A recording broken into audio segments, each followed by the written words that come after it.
Hello everyone, and welcome to this webinar.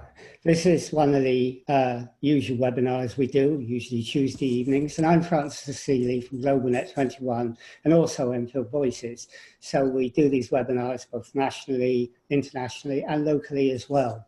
And we invite a lot of interesting speakers on these webinars who tell us how they're trying to make a difference in the world that they work in and with their interests. And today we've got Penney Power. Penney is a very interesting lady because she's very dynamic and very eloquent and a great speaker. She's an entrepreneur who has developed a number of businesses and has done so from an early time. And she's helped many young people with mentoring in their businesses. She's developed some extremely interesting social network entrepreneur type businesses. And for that, she's got herself an OBE. So she is quite a lady. And we're going to talk to her about the time she's gone through in developing these businesses, because it's not all been easy. There's been a lot of trials and a lot of tribulations. And learning about that, I think, will help a lot of other people who actually want to start a business or are in a business already.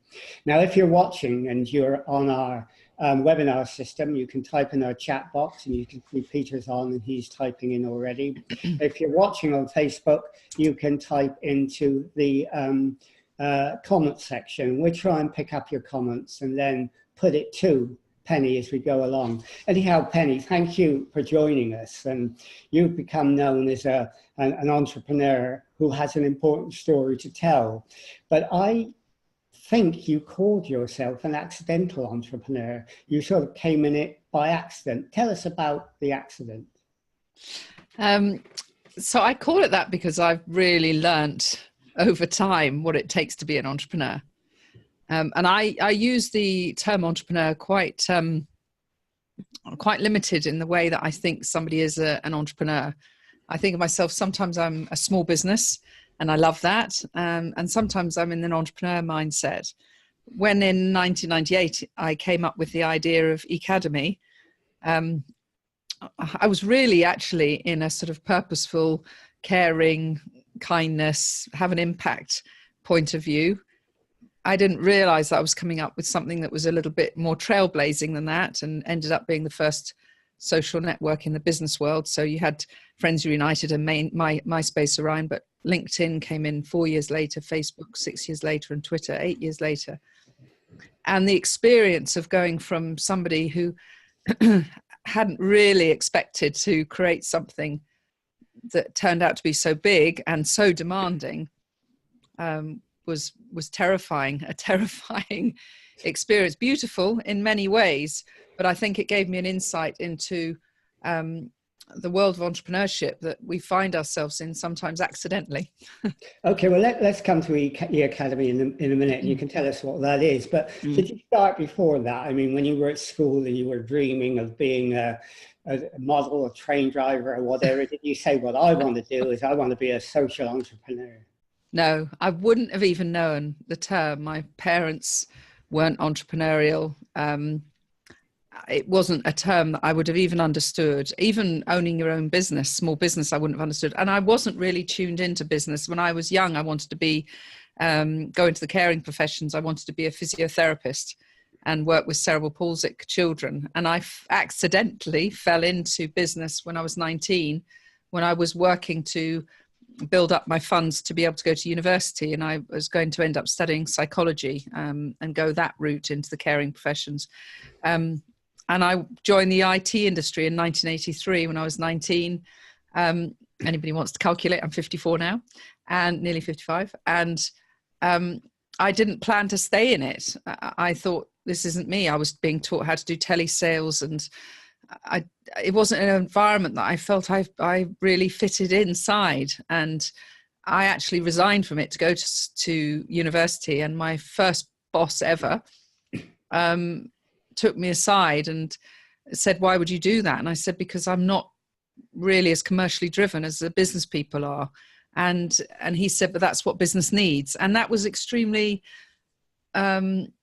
trailblazing in his own way, but he was a very kind man, and he liked to build a kind culture. And so I had the confidence to stay, and I stayed in the IT industry all the way through, and then obviously into the digital industry. Well, I guess that was a social side of the entrepreneur, not being so commercial. But you sort of became well known when you started the Academy, which you, as you said, started in 1998, and I think you had 650,000 people involved in that. Some people may not know what that is, what the Academy was. Would you like to tell people what it is or what it was? Yeah, I mean, we started it with social intent, although it was funded privately, so it was going to be a private business, and it remained that all the way through for the 14 years it existed. We started it purely to connect business people that were emerging because of the .com world. A lot of people were thinking, well, I can register a website and I've got a great idea, and they were going into all sorts of things, putting, with the explosion of e-commerce. And it was started with my husband, who was very embedded in that world. And he's really the one that can be credited for Academy and what it achieved. And we just wanted to connect them online, but also offline. We had 5,000 offline events a year at its peak. And the offline, I think, I always believed it's very critical, the offline networking. But we created it with a culture of friendship first, commerce second. And so if you could imagine a hybrid of LinkedIn and Facebook, where we believe this is what you are in your business life, but you don't need to be completely defined by that. There's also who you are. And often in a world where, especially now, where we don't know what's real, getting to know people for who they are is really critical, because we want to build trust.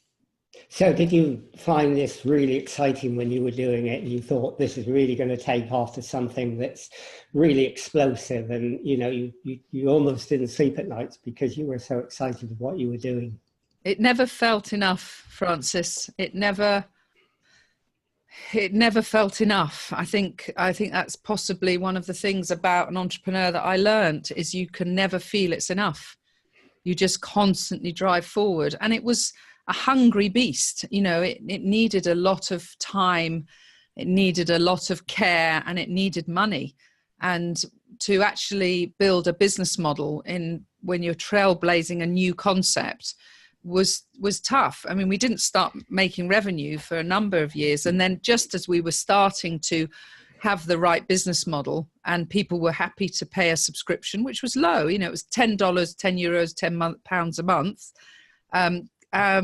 Just as that was becoming successful, and we had about 25,000 people paying some form of subscription, there were 3 levels. Then the free disruptive models came in, LinkedIn and Facebook, and then later Twitter came in saying, well, we're going to sell your data, you're the product, and actually that means it's free for you. And that became a massive challenge for us. And we didn't really have much time in the gap between encouraging members to pay for their subscription to when everybody then expected it to be free. But yet we had this very hungry business we had to pay, for finance team, customer service team. We had to constantly develop the technology platform. Thomas was flying all over the world to meet members and go to events that they wanted to meet him. And it was a hungry business. So there was never enough. It never felt like enough. But as you said, LinkedIn came in, Facebook, Twitter, and it sort of went pear-shaped, didn't it? And the business that you had that you thought was going to be your future was no more. Yeah, I mean, how did that happen? I don't blame LinkedIn, Facebook, or Twitter for it. It was actually something very different. We weren't disrupted by our platform. We weren't disrupted by the technology or the well wishes of our members. What disrupted us was actually the banking crisis, because in 2008, we went to the banks and said we need to pivot the business model. And we put forward a very strong business case, and they could see the level of engagement and influence and reach that we had. And they were very happy to loan us £250,000 over a 5-year period to enable us to pivot that business model. And during that period, we didn't take an income for ourselves, but we were able to do the changes to the platform and bring out products that would enable us to survive and grow and thrive. And we were doing really well. And then the banking crisis of 2011, that bank that had enjoyed the interest rates that we were paying gave us 30 days notice to repay the final 2 years. and it was the banks that brought us down. I believe to this day we would still be here, because actually by 2011-12, when we were starting to really see the shift, it was because people were starting to see and validate what we had built. They started to realize that compared to LinkedIn and Facebook, where they were managing a profile in 2 places, they were starting to see that actually we had something very special, both offline, social and business. And it was a beautiful blend. But obviously it didn't work. And here you were having a very, very exciting project that suddenly failed. And you had become by that time a role model. Someone says, I remember E-Academy. I remember yourself and your husband, he says. So you hello, had become, Peter. I can see you. Yeah, you become a real role model for many people at that time. And then suddenly you had this failure. Did that sort of really make you sort of reconsider about your self-worth? I read on one of your websites, for example, you said, I have been broken, felt worthless, and had days when I wondered how to keep going. Did you really go down into a very low period at that time in your life? Oh, it went incredibly low, Francis. I mean, I think there'll be people who have experienced losing a business, but it was so public. And our profile, we never deliberately attempted to have a shiny profile that made us look like we were, riding high. But we all do it to people online. We make an assumption that anybody who's in the public figure must be very wealthy, life must be very charmed. And so it was so public. And when you lose everything, we'd already sold our house to make sure that we could maintain our children's education. We'd already got into scarcity by not taking income from the business. And during a period of time, there were other offers on our business, which very time intensive due diligence was done on that. And we always had hope that actually we were building a good asset. And I think this is the entrepreneur way. That's why I differentiate between entrepreneurship and small business, because when I'm in small business mode, and I love that mode, you're driving income and you're delivering direct, and somebody pays you the energy of money for the energy you give them. When you're driving an entrepreneurial dream, you're deferring the gratification, you're building an asset, which is very different. But we had been building an asset, and we had massive expectations of us from that. So yeah, I in chapter 2 of my book that I've just launched, it's called Being Broken. And the book isn't an autobiography, but it's certainly, for some people who knew Academy, it'll be interesting to them. But from a lot of people's journeys where they have high levels of ambition, they might resonate with some of the ways that we mentally and emotionally handled the experience of being broken. You actually, I think, went into some hallucinations at that point, didn't you? And you then went to the doctor and found you had a condition that I'd never heard of before, which I think is called, is it PTSD? Do you want to tell us about that? Well, it wasn't till actually 5 years later. So after Academy, when you're in scarcity, you don't have the luxury of saying, right, I'm going to repair. Because you have a dream and you want to continue that dream. It's a bit like saying, I want to climb the highest mountain. You got nearly to the top and then you slipped all the way down. It doesn't stop you from wanting to still see that summit. So we never gave up on the dream of Academy. And, but we knew there were going to be different ways to be able to rebuild that idea. And so it was 5 years after the actual sort of where Academy was sold to someone who then didn't continue it with the same sense of purpose that we had. It was 5 years later. It was on November the 30th, 2017. I was pushing myself very hard on my third business. So I'd had Academy, and then I had Digital Youth Academy, which was the one that helped young people and was very impactful. And then I started working on the business cafe idea that I have, which I believe in. And again, that was another entrepreneur, scalable, highly intensive idea. And I was delivering a workshop for income to 40 people on how to build your brand and how to be real online, and giving them ideas about how to become a thought leader. And in front of me, their faces started to morph into the faces of people from my past that unfortunately had trolled me. So Thomas and I had 17 trolls, which I could list them all. And unfortunately, they're still online to this day. And they were hell-bent to destroy us because we had banned them from the community because of their behavior. And for some reason, 5 years on, I was almost replicating some of the same scenarios in my life, which is what PTSD can do. And this hallucinations took place, and it went on for 4.5 hours while I delivered this workshop. And it's the resilience of an entrepreneur that says, I'm not going to stop. But it was very scary. It was like being in a horror movie. Very hard. PTSD, do you want to say what that is? Well, it's post-traumatic shock. It's well known for people who have massive traumas. We're talking traumas such as massive sexual abuse or soldiers, things where a massive trauma has taken place.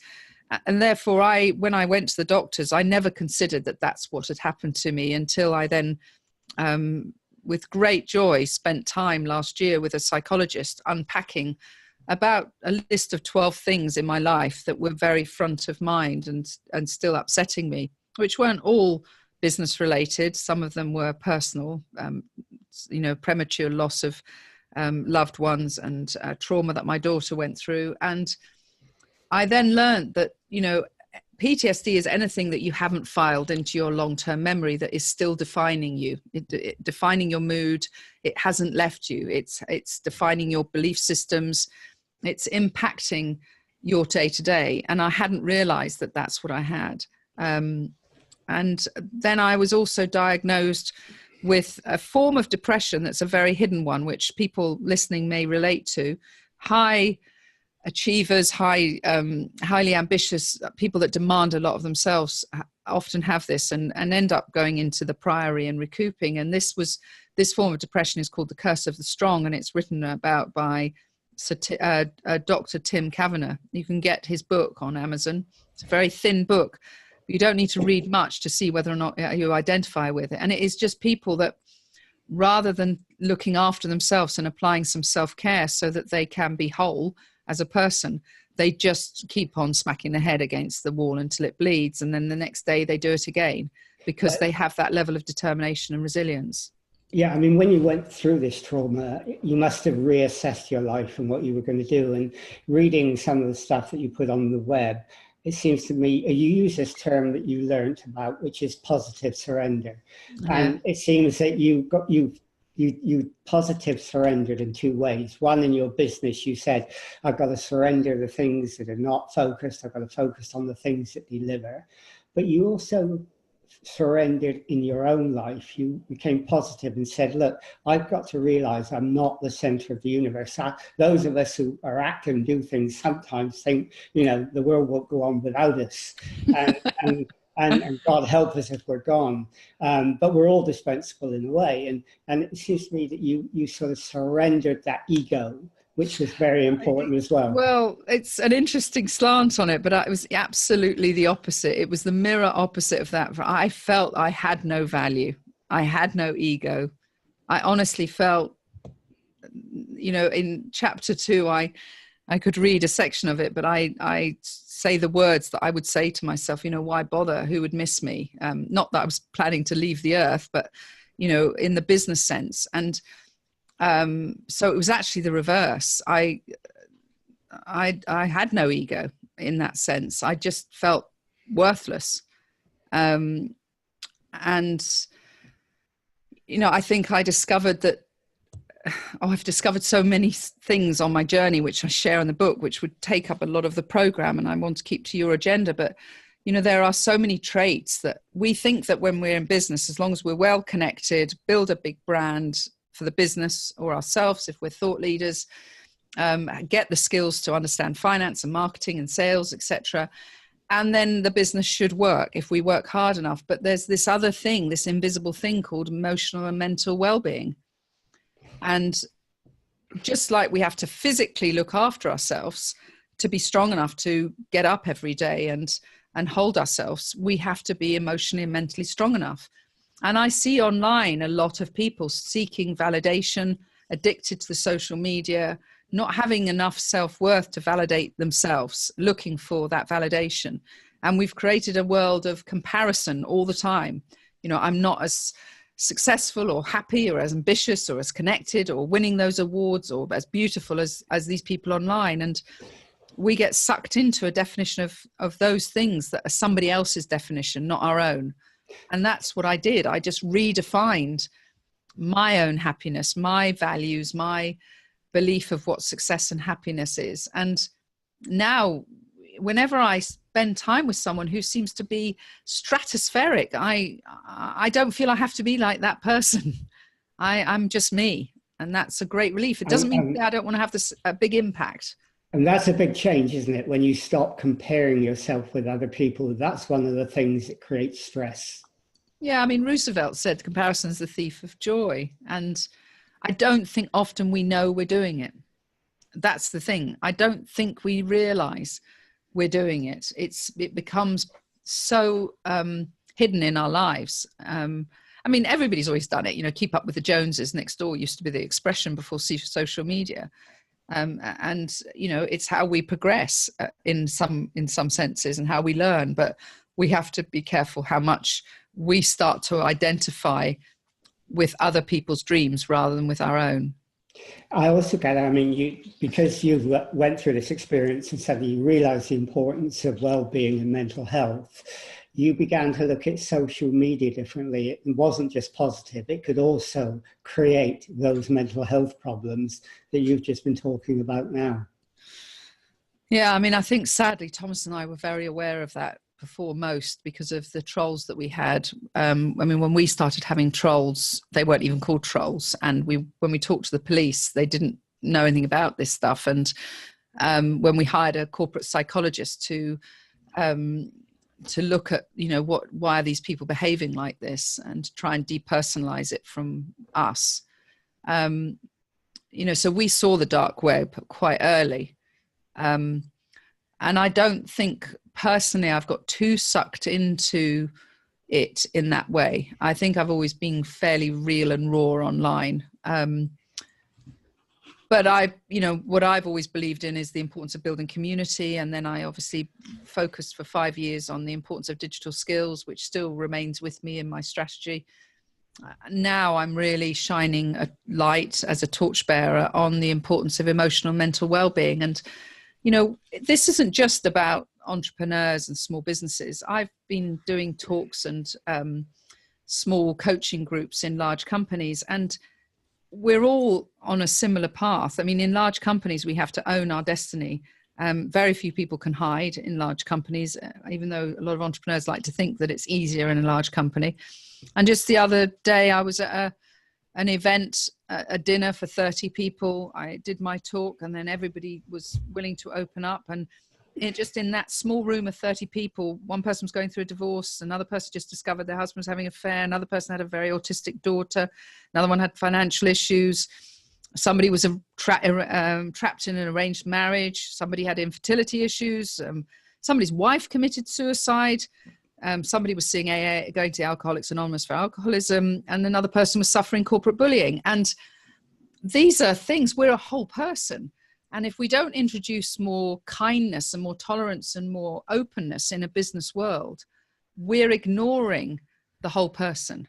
And I'm not saying that people should become so open that they share all their vulnerabilities, but I think in our day-to-day activities in business, we do need to, as leaders of businesses, consider that whole person. So that's why you've written the book, Business is Personal, like that's politics right. Is personal, that, you know, it's not an abstract thing out there. It takes over your whole person and the way you look at life, and it affects your well-being. Yeah. And this drive for efficiency and productivity, which is critical for us to survive as an economy, is fantastic. But there has to be a beautiful blend of humanity inside your procedures and processes and the belief systems of the organization and the values of the organization. And we have to remember there is a human being at the end of every interaction, whether it's social media, whether it's an email, whether it's a process of a customer service, whether it's a funnel, a sales funnel that people are creating. There's a person, a real living, breathing, possibly hurting person at the end of it. And that's why we need to put our heart into business. It's the only way we can relate. Well, talking about relating and the way that you sort of created your resilience and you pulled yourself up from that terrible period you went through, you've managed to combine your idea of community and your idea of business and developing this rather interesting idea of a business cafe where you have a community of business people where they get together and helps to regenerate the high street. And that must be an exciting thing to do as well. Oh, you're brilliant, aren't you, Francis? I love the way you've researched. It's so respectful. Yeah, I mean, it was 4 years ago. I was sitting in a Cafe Nero in our town in Farnham, and I was feeling pretty lonely. I was actually running Digital Youth Academy, but the office was in Derby, and I was basically a salesperson out there selling licenses to be able to do this digital marketing apprenticeship that we had invented. And so all intents and purposes, I was very on my own, and I was sitting in this cafe, and I had my laptop like we all do, and I looked across to talk to somebody. I've lived in Farnham 30 years, and I thought, oh, I've not met this person before. And this person was pretty unfriendly, very uncomfortable at me talking to this stranger. And I thought, you know, there's 2,500 people like me in Farnham who are small businesses, home businesses, self-employed or whatever. Where are we all? And co-working spaces are great, but to me, they're like LinkedIn. You go to work. Whereas, where's the sort of Facebook of the high street, where I go to socialize and meet kind people and talk to people? And that's what I created, this idea of the business cafe. And I'm going to have to, well, I have pivoted that business model because my dream was I would open a cafe. It would look beautiful because it would have the gravitas. It would really look lovely. You know, it would show the small business community that this isn't some grungy place. This is a place that reflects how important they are to the economy. And we have a very good business model behind it, but it required investment. And going out to the investment community in the UK is pretty appalling. There may be exceptions, but I'm mentoring young and older, brilliant tech people trying to get investment at the moment, and it's very, very hard. So I need to pivot the model into a different one where I work with either independent cafe owners or councils or business improvement districts or some other way, so that I can bring my skills in community building and the platform that we're building around digital skills and bring it and embed it into somebody else's business rather than own the actual business myself. And that's what I'm working on now as my entrepreneurial dream, aside from my small business world of speaking and running a mastermind group, etc. Well, I'm sure you'd find lots of cafe shops run by people with the same vision as you would be very interested in that. And it's a question, I guess, of identifying them and then talking to them, getting them involved. And I think, you know, maybe hopefully if we can get the message across, we can find some people hopefully for you as well. I mean, clearly you're a very positive person, and I would say you're basically a happy person too as well. You're happy with yourself now. Is that the secret in a way of your resilience? Do you know, I found the subject of resilience really fascinating because in the past, my resilience has been, don't think about it, put it in a drawer and forget about it. And now I understand resilience is very different to that. Resilience is about actually learning deeply about how things have impacted you, because resilience means you have, I'm not talking about financial resilience, I'm talking about emotional resilience, to be able to keep going when things seem tough. And that's about identifying character and personality traits you have and understanding what it is that's upsetting you and how is this affecting your values and your belief systems, and maybe choosing the type of people you work with and surround yourself with, and learning how to have boundaries and protect yourself. And that really comes down to a real sense of understanding yourself. And that's the big journey I've been on, because I learned a lot about this concept of overdone strengths, which is written about by Elias Porter. And there are many very kind people that build businesses. There'll be a lot of people listening to this that they are very socially driven. They want to make a difference. but an overdone strength of people that care and are kind is, unfortunately, the world can abuse that. You know, and I've learned that I have to understand what my boundaries are around how much I can give of myself. And in doing that, I've actually energized myself more. And it's an interesting dichotomy for people that care. So, you know, for anyone who wants to start their business, would you say, you know, don't be afraid of it, still go into it. You will go in ups and downs, and there is help you can get, and you really need to persevere with it, and you can succeed if you have the right attitude to go ahead with it. And don't be too independent. You know, another overdone strength of many entrepreneurs is they think they have to be independent, and they are naturally independent. That's why they want to work for themselves. But actually, it's okay to ask for help, and it's okay to have some vulnerabilities. So you've learned a great deal, and in the journey you've been through, can you look back and say it was all worth it? Oh gosh, yeah, hugely.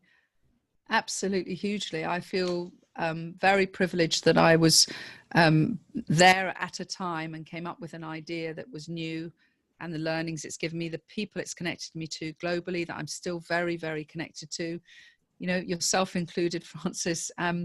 You know, it's been a beautiful journey. I feel really privileged by it. And there's a beautiful saying that's Lao Tzu, Laotzu, who was a philosopher in the 601 BC. And he said, to be whole, first allow yourself to be broken.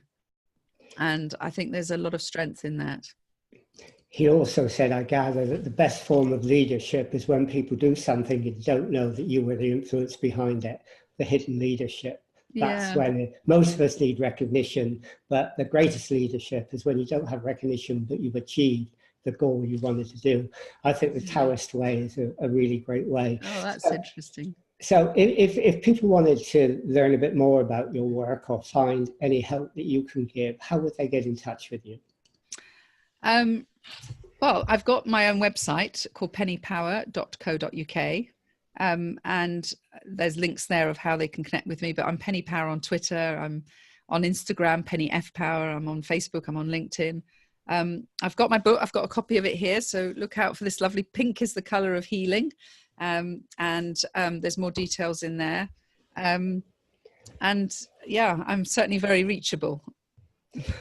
Yeah, I know you're very reachable, and that's great. I mean, some people don't want to talk about what they've been through. Some people feel they're too important or too busy, but you are very accessible, and I know that. And, thank you. And that's really great.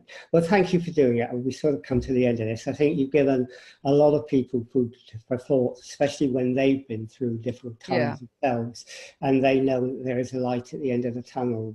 And I think your journey, your story is helpful to do that. And I'm sure in the future we may do some of these with you again, and I'd love to do that. I would love that. I'm going to say thank you now for doing this, and we'll end this webinar. Thank you, everyone.